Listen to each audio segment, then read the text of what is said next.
And we've got the National Union of Metal Workers, NUMSA. Yeah. You hear NUMSA? Yeah. We'll start with NUMSA. Who is the Gara? Okay. Okay, let me check. So, Ms. Nikalaka is here. NUMSA is here. Not now. We are talking about sister. Yes. And then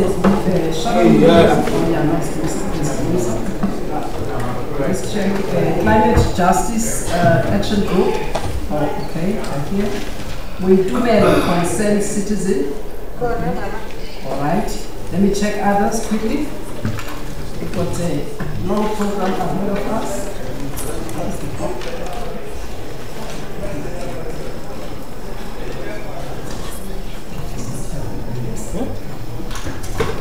Okay, let's check Demuhojiani.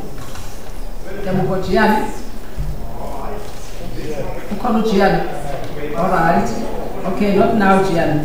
Mzimkulu Sulakama, National Governance Movement. Who call Mzimkulu? Right. Kaiser Kubeka, the son. Who call Kaiser here? Okay, Tabiso Maso, or son corner, as our share stage way to work. Alright, thank you very much.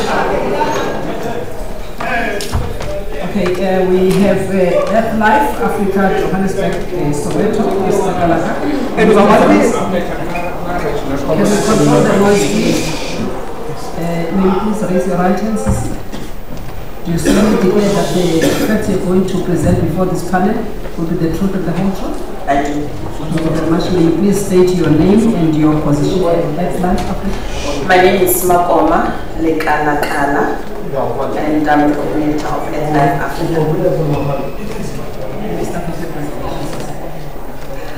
Thank you. I think what brings us here is to check if there's merit in ESCOM application on tariff increases.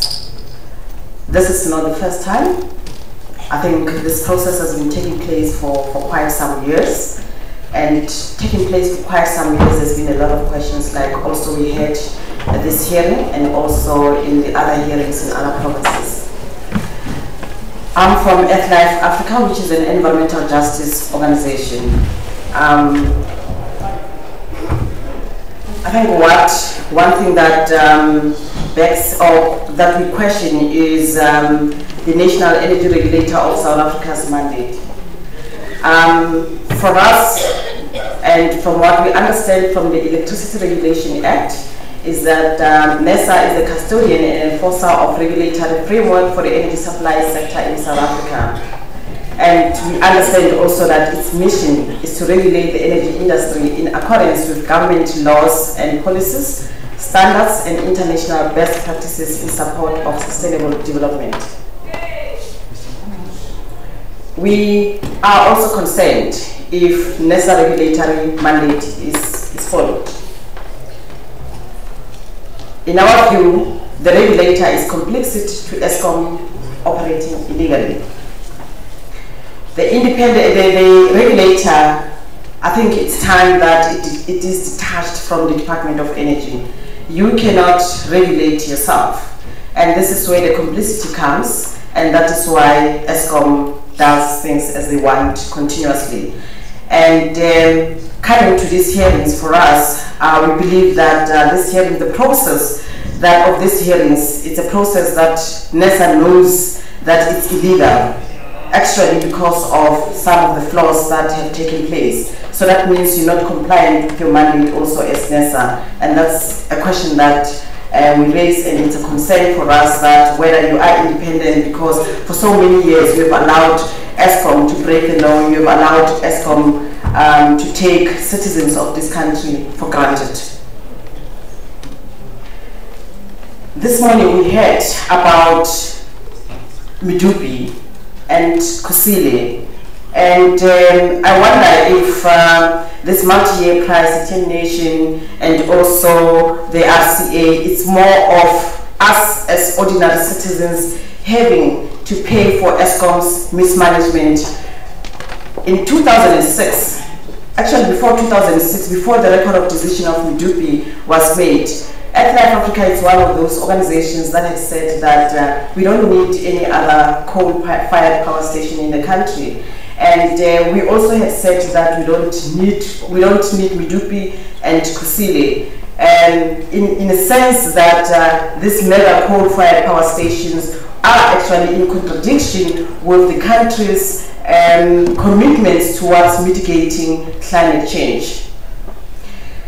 Nersa abdicated its responsibilities when it granted license to build and operate 4 Medupi and Kusile coal mega-fired power stations.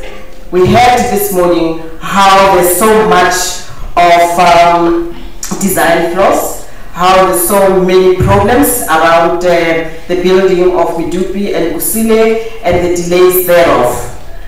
Medupi and Kusile actually Medupi is the most expensive power station in South Africa. It has got cost overruns, there's delays. It's not only related to Medupi, also to Kusile. The design overflows are estimated at around 345 billion, and much of this design overflows are related to a Japanese company. And we all know that the Japanese company is Hitachi. Other people have, from this morning, spoke about what actually is happening. I think it's part of state capture, it's part of the corruption that we find in the state-owned entities. The other thing that we feel that Nersa has abdicated its duties, and also that we may be asked to pay for it through this multi-year price determination and also the RCA, is to pay for corruption. It has been indicated earlier on that Eskom is not compliant with the Public Finance Management Act, and that Eskom's Parliamentary Inquiry 2017 report revealed so much of what is happening in Eskom. The Denton report, which gave shocking revelations of what is happening at Eskom, and there was a research report that was done, a state capacity research project, which was convened by Mark Swilling, and this was done through different institutions, accredited institutions, and those institutions found that the state-owned entity, particularly Eskom, it's really not doing what it's supposed to be doing. There's massive corruption, there's mismanagement, there's nepotism, and finally disregard of South Africa's legislation and also the acts governing thereof. One of the things that it's actually surprising is that even before 2006, before 2007, even when we started making our submissions as Life on the multi-year price determination, we actually had made submissions that Eskom should move away from generating electricity from coal towards a low carbon development and invest more in renewables. And when Medupi was built, there was a conditionality that stated that part of that should be the building or the construction of renewable energy projects, and those projects were done on record time. And while still today we still have Medupi still being built and Kusile still being built, and that's a waste of South Africa's tax money, because we find ourselves that we are actually much more indebted to finance institutions like the World Bank, the African Development Bank, several export-import banks, and lately the Bank of China. And with the Bank of China, what we have seen from other countries, from Zambia, from Kenya, it's that the more you are able to service your debt, and that's when the Bank of China takes over. And I wonder if this is the plan that Eskom maybe wants to go through. The other thing which I thought Nersa would have taken into consideration before even starting to analyze or even check as to whether it is okay to accept this application is that Eskom itself is not compliant with the National Environmental Management Act, particularly the Air Quality Act, because Eskom is is continuously requesting postponements on minimum emission standards and their atmospheric emission licenses.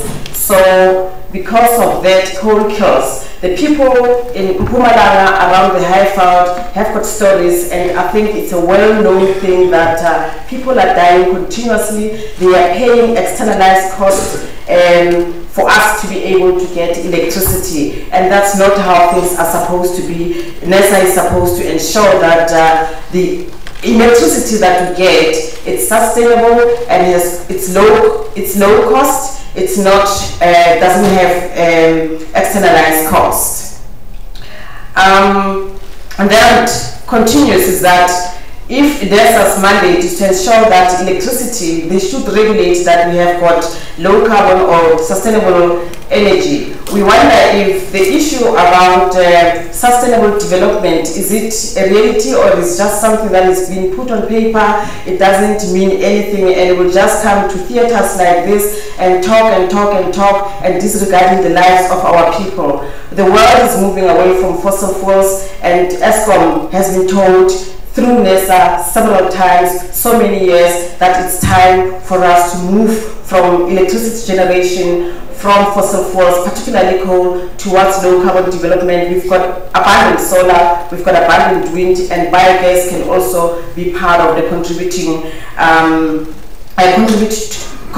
towards generating electricity in the country. Yes, ESCOM has a minute percentage of electricity generation through renewable, but there should have been a massive shift towards a low carbon development, because ESCOM also is part of the South African's United Nations Framework Convention on Climate Change delegation, when the Climate Change Convention is being negotiated. So it means that ESCOM is just turning right and indicating right and turning left. So there's no kind of commitment from ESCOM, assisted by Nersa, to ensure that we have a sustainable development. But what is much more worrying is the person at the helm of ESCOM now. According to the disclosure of IDC-funded business partners from the 1st of April 2017 till the 31st of March 2019, it is indicated that ESCOM's board chairperson, Mr. Jabu Mabuza, has got an investment in a coal independent power project. That project is Lijaja coal, Bugarabela coal mine. So it does really tell us that there's complexity also, there's no compliance, unless if maybe our understanding is very different, that you can have vested interest, because for us it's a contradiction that the person at the helm of the state-owned entity that is supposed to supply free, supposed to supply cheap, affordable electricity that is low cost, is at the helm of what has been known all over the world to be a contributor of climate change. Sisi, I'm giving you 3 minutes to try and highlight the key points in your presentation. I don't think that is fair. Originally, originally, the first program was that it's 15 minutes, and may you please allow me to say whatever I want to say. I think that is fair. Sisi, that is why I am saying to you, you started here at about 5 to 4. That is why I'm reminding you to say that I'm giving you 3 more minutes. Okay, you're eating my time now. I think the increase... Sisi, and it's my discretion. Oh, with due respect. The request that ESCOM is ESCOM has applied for, I think they're much more taxing the poor and doing handout for the rich. And I've just put here a quote that is coming from our multi-year price determination submission in 2009 that clearly indicates that whatever is being, the applications of multi-year price determination are not of benefit to the poor. So we know that ESCOM's motto, they say they powering your world or our world, But however, what they're doing, they're actually clamping down on us as consumers, because they expect us consumers to be able to pay for their mismanagement and to pay for the massive corruption that is at Eskom. So the poor are left out, the poor and the marginalized end up living in energy poverty because they cannot afford, and also that there is no free basic electricity allocated to people. And with this kind of application, I think it would be important that what we get from Eskom is to check with them as to whether what happens to the free basic electricity policy that all residents are supposed to get. I understand from the mayor this morning, the mayor indicated that it's for indigent people, but if really, from also the other presentation, that if really people pay flat rate, this tariffs to poor people won't be really leaving them out. And there's been a lot of experiences, and we have heard stories in the past from ordinary people who had said that whenever they get Eskom bills, they get sick, and there's a whole lot of related issues around that. So the impact to the poor is just going to be devastating. And our recommendations to Nersa, even if we still say that this process is flawed, this process should not have happened, is that there should not be any increase at all to Eskom. Secondly, is that we request, even though we say the process is flawed, that Nersa legally suspend the RCA mechanisms in the Act, so that would actually assist us so that we don't find ourselves in this situation where we have to pay for Eskom's mismanagement and corruption. As now we are saying, Eskom, your prices, this is not ideal, and this should not have happened, and the people there are calling out that we should not have this tariff increase. So 0% increase is what would want to recommend that Nersa gives to Eskom. Thank you. Thank you very much.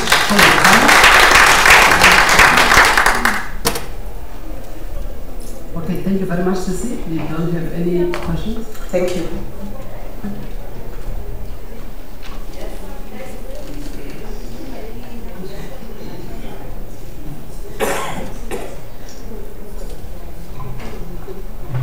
Yeah, thank you, Madam Chair, and thank you, Ms. Lekaleka. I just wanted to get clarity on one or two things. If you're questioning our mandate, we're saying we're regulating ourselves. Some of these questions, perhaps you can, explain to us in writing. Can you just explain exactly how you think we regulate ourselves? On what, in what manner do we as Nersa regulating ourselves? And I know you're saying we act illegally and we're allowing Eskom to break laws. I'm not sure which laws you're talking about. I know you mentioned some of the environmental, the NEMA Act, the one that you say Eskom keep asking for postponement on compliance with minimum emission standards. Clearly, we as Nersa are not responsible for that law. But are you saying the National Environmental Management Act, or the department that is responsible for this, are they breaking the law in giving them postponement? In your mind, how is it that you say they're breaking the law? But, and what I'm more interested in is, how do you think, on what basis, how do you think the environment should operate, the electricity industry? So you don't want Nersa to be in existence. Are you saying Eskom should actually make the decision that it requires to make on its own? There should not be a regulator. It can charge any prices it wants, go and implement any technologies that requires. So you're almost saying that Nersa should not exist because it's acting illegally, and I'm just trying to understand how you think this electricity industry should operate, and maybe you can do it in writing. Okay. Maybe just to simply clarify before I even send in my written responses, is that one, Nersa reports to the Department of Energy, same as ESCOM reports to the Department of Energy. So there's a problem there. In that, I think from our side is that Nersa should be an independent regulator like the Chapter 9 institutions. Maybe the oversight would be much better rather than being embedded in what the Department of Energy and ESCOM are agreeing on. And the other thing is that what is important, I think it's within the legislation, different policies, is that I think also in the integrated resource plan, that whenever we have any electricity supply, or if we think about generating electricity, it should have low cost, it should be a low cost energy option, and that should not have externalized costs. I mean, the costs are different. It's the cost as per money and also the cost as per the environment, and that is what is important. So if you allow ESCOM to go ahead and still continue generating electricity from coal, that becomes a problem because the environment and the people suffer. That is why I had put a little bit of picture there that says coal killed.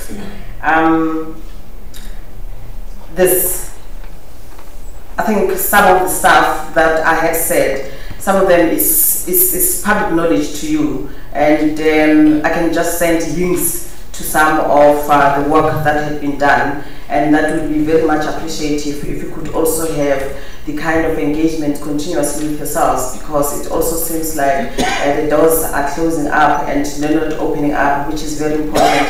The reason that people are complaining about, for example, the electricity bills, or that people are not paying electricity in Soweto, is specifically because people in Soweto from long ago have tried to engage with both Nersa and ESCOM, and the timeline, I think, if other, like from people from the Soweto Electricity Crisis Committee, they tried to detail that. But that is something that we can talk about it, because if we open lines of engagement where we can have kind of open engagements with yourselves and get your views, not only come together or listen to each other whenever there's any public hearings of any sort. Right, thank you, Sisi, for your time. If you could kindly provide us with information that demonstrates that the cost of renewables is lower than the cost of electricity generated by coal. We'll appreciate that if you can send that information to us within 7 days. You have those studies at your disposal, but we'll also send for your interest. Yes. Yeah, as part of this application to supplement your presentation. Okay. Thank you very much. Thank you.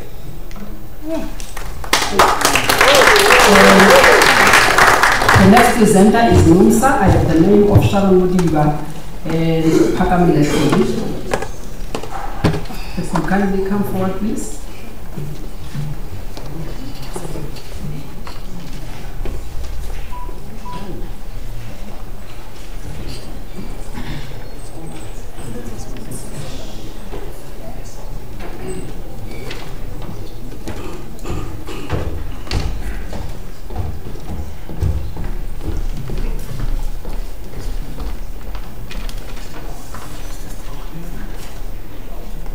Right. Which one is going to start? Sharon. Sharon. Okay. Please raise your right hand. Do you solemnly declare that the facts you're going to present before this panel will be the truth and the whole truth? I do. Thank you very much. Please state your full name and your designation at Nersa for the record. My name is Sharon Mudiba. I'm the Nersa economic researcher. Okay. And then I'm here to present on behalf of the metal workers with regards to the ESCOM application that was made on the MYPD 4. Okay, let's have your colleague there to come forward. Okay, yes, may you please raise your right hand? Do you solemnly declare that the facts you're going to present before this panel will be the truth and the whole truth? I declare, I swear. Yeah, thank you very much. Please state your name and your designation at Nersa for the record. My name is Pagamile Majola. I'm the national spokesperson. All right, which one is going to start? Sharon. Sharon, please. Madam Chairperson, the speakers that came before us really outlined the crisis of the kinds of crisis that Eskom is confronted with, and hence the economy. Now, as the National Union of Metal Workers of South Africa, we are just here to make a submission to say that we see the shenanigans that are happening at Eskom on the behest of the board, the executive, and the government of South Africa. And we want to put on record that should this continue, we will be forced to take actions together with the community leaders and everyone that was here, as they've said before.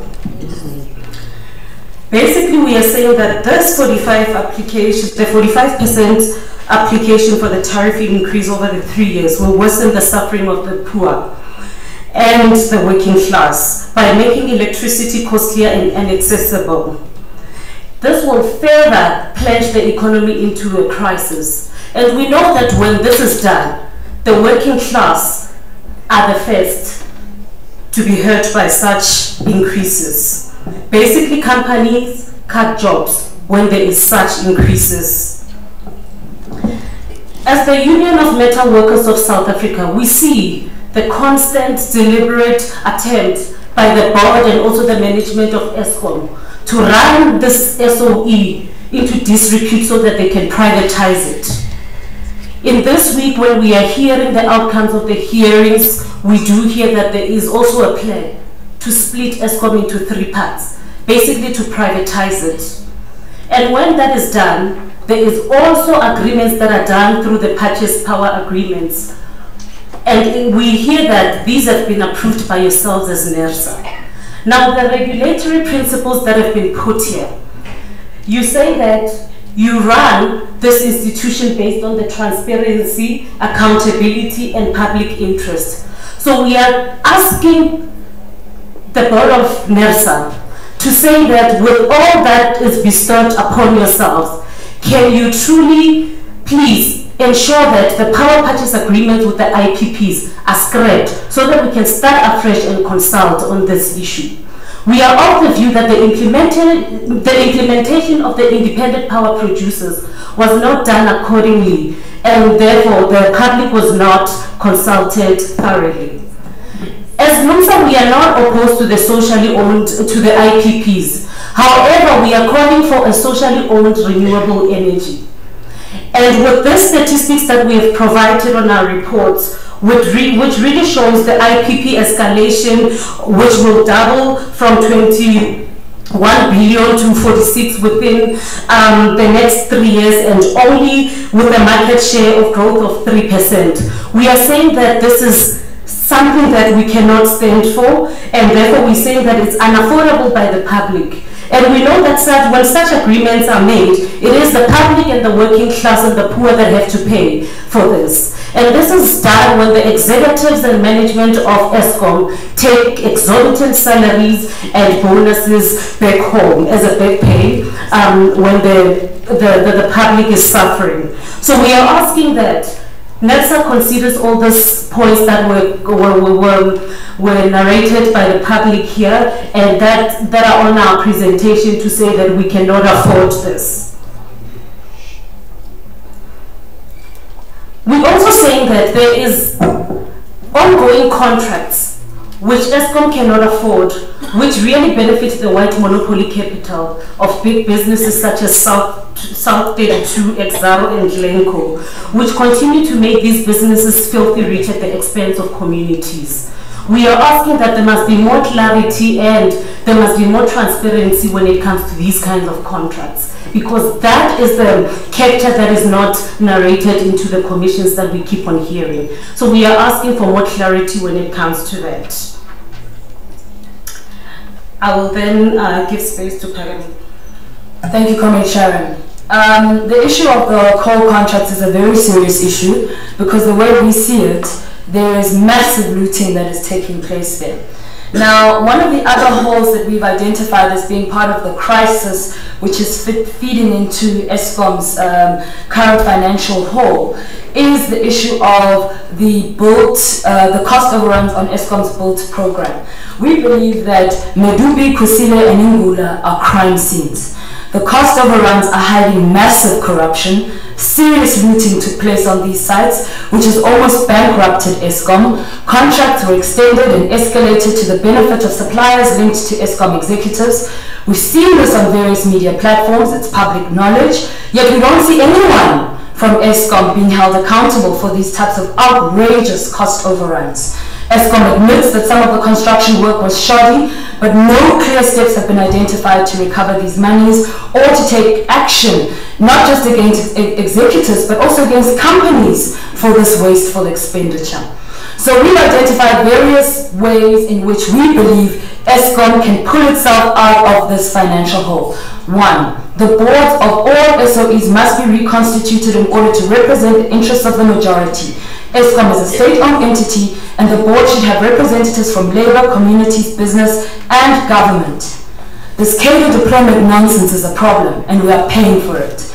And yes, we know you are Nersa and you don't have the power to make those kinds of changes, but we are using this platform to continue to highlight this issue. We are here every year to talk about the problems at Eskom because we, as the members of the public, have no say in how this state-owned entity is run. There's a bunch of people who've been appointed without our consultation, without our involvement, and yet this is supposed to be an entity owned by the public. We are saying that these are some of the massive changes which need to take place. The board must have community members, labor, business and government represented so that we can actually get a clear idea of what's actually going on at Eskom, where the money is being wasted, and decisions can be taken in the interest of the majority of people and not in the interest of a handful of people who are connected to the ANC government. Secondly, Nersa must set aside the power purchase agreements for the IPPs. The IPP project must be cancelled in favor of a just transition to renewable energy. We repeat, as NUMSA, we are one of the first trade unions globally to even support renewable energy. But we will not support this IPP project because it is not in the interest of the working class. We want a renewable energy program which is owned by the community. It must be socially owned. We must benefit. We must own it. We must own the technology. And we must understand what goes into these contracts. Right now, that's not the case. And the IPPs are beneficial to certain members of the ANC. We know, for example, Patrice Motsepe, who is a billionaire and is related to the president and the energy minister, is a beneficiary of the IPP project. And yet this thing, which is so detrimental, not just to Eskom's balance sheet because of what it costs Eskom, but it's detrimental because 100,000 workers are going to lose their jobs in Mpumalanga because of the closure of coal mines. Now, while we do support that we must move from fossil fuels to renewable energy, it must be done through a just transition, and the ILO stipulates what this transition is. It means that no change from fossil fuel to renewable energy can take place without the involvement, without being directed by the working class and the poor. And this process has violated all the principles of a just transition, and that's why the IPP project is such a disaster, not just for Eskom, but also for the community at large. It means higher costs for Eskom. This is why they're begging for money, because the IPP project is costing them money. Eskom pays R2.20 to procure electricity from IPPs when it makes that electricity through coal at 50 cents. And then it sells that electricity at 86 cents. It's bizarre, it's ridiculous, it's nonsense, and it must stop. Yes.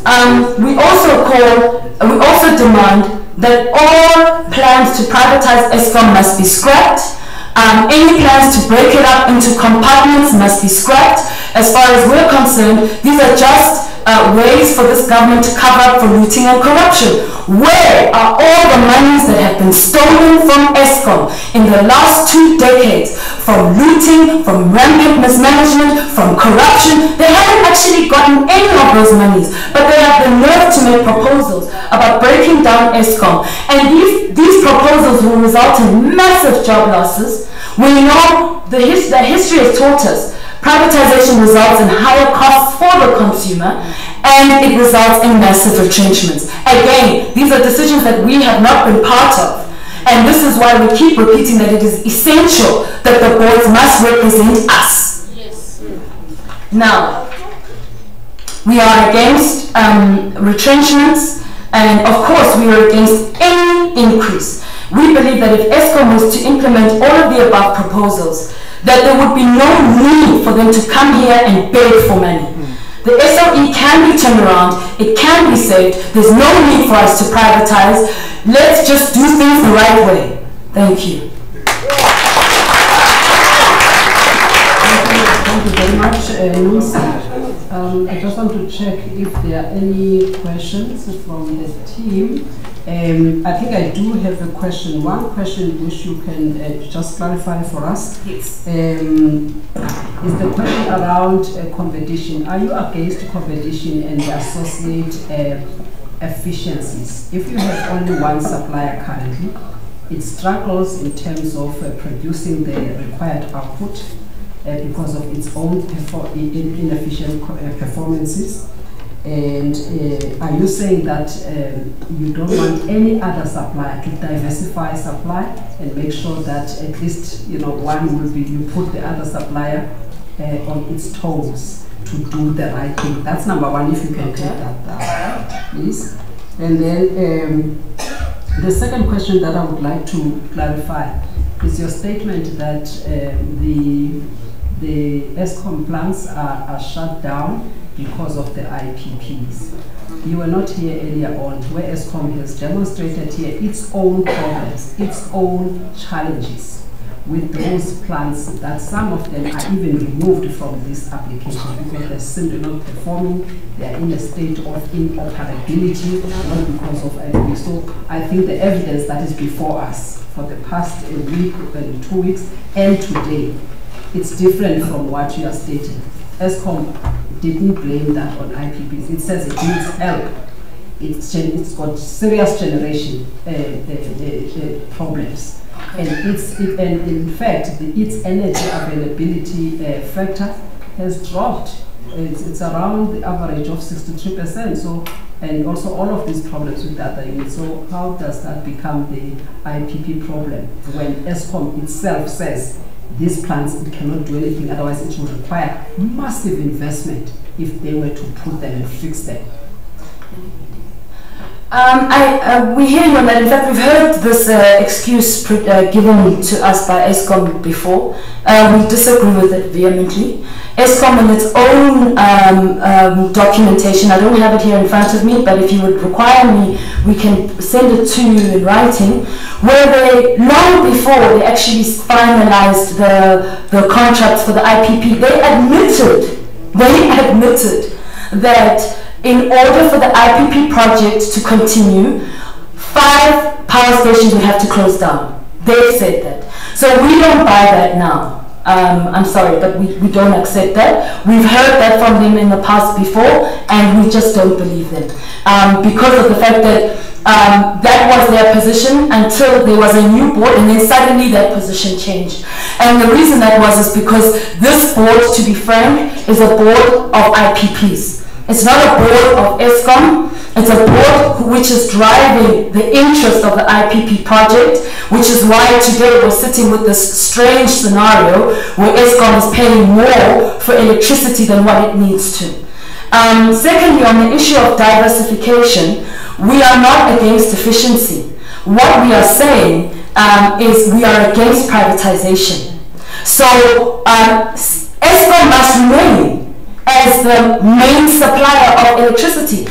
And in fact, until South Africa has achieved the goal of electrifying each and every household, Eskom must exist. There is no private corporation that is going to ensure that all corners of this country, even in rural areas, are electrified, either whether it's for free or for at a very, very low tariff. That's just not going to happen. So once you allow privatization to enter that space, you're basically making it impossible for the poor and the working class.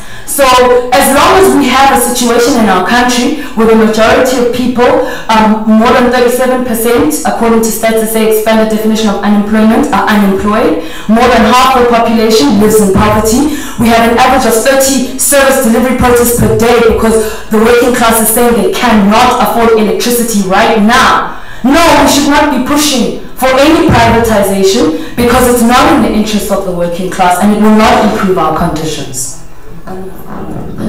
Madam Chair, I think Pagabile has said a mouthful, but just to add, it is very strange that Eskom would be saying that it struggles to maintain plants. Because here, every time we come here, we are told that Eskom has enough engineers and enough staff to partake this task that is bestowed upon them. So we ask, why can't that staff be utilized to do this job that is required to electrify the homes of the poor and the working class? And we also want to say that on page 4 of our submission, we've also shown what is the cost of IPPs to Eskom. It shows that the IPP's market share will only increase by 3% in the next 3 years, yet the billions of rents that they are requiring has more than doubled from 21 billion to 44 something billion. Now, we can all look at it and ask ourselves, what is so affordable about that? And what's in it for the consumers of South Africa and the poor working class of South Africa? So you can simply see that there is this agenda, but there's no social plan whatsoever to even uplift the provinces of Mpumalanga and those that depend on the coal-fired power stations. So we are saying that it should also be part of Nersa's job to ask such difficult questions and to say that, as Eskom, have you engineered a social structure to say how is it that you're going to take out these communities that you've been working in out of poverty? So we are asking those questions and we're saying that we would really appreciate if the board of Nersa can assist us in that job. Thank you. Thank you very much. If you could please send us that information from Eskom with regards to the 5 power plants. All right. Yes, please, within the next 7 days. Thank you very much for your time. Thank you so much. Thank you, Sister. All right, I will take the next presenter, which is Climate Justice Action Group. We've got Stienga. Okay, you are two, you will give us the first. Who's going to go first then? All right, please raise your right hand. Do you solemnly declare that the facts you're going to present before this panel will be the truth and the whole truth? Yes, I do. It's the whole truth. Okay. Please state your name and your designation at the Climate Justice Action Group. I am Lazarus Muleko under the Climate and Justice Action Group. I am representing the organization Gauteng Group. Okay, thank you very much. The next one, please. Do you solemnly declare that the facts you're going to present before this panel will be the truth and the whole truth? Ja, ek sweer dat sal die volledige waarheid wees. Okay. Please step forward. Okay. Please state your name and your designation at the Climate Justice Action Group. My naam is Ulrich Steenkamp. Ek is die sameroeper van die Climate Justice Action Group. Okay, thank you, Baya. Kan jy dan begin? Okay. Okay, thank you, the chairperson. As we Gauteng Group, we will still insist on reprimand UNES about the last year resolution that our community are facing electricity blockages when they are owing for services. Their electricity are blocked, and we have promised us in 2018 that we will attend the matter, but this blockage is still consisting. And again in May 2005, we had once write a letter to Nersa when they started to put this prepaid meter system. Well, there has been a fight among the community and the contractor that was employed by the council, and that letter was not responded to. Now for the year 2019 is saying no to electricity increment. we are demanding a 10% decrease from the present electricity tariff we are paying right now. The 10% decrease will be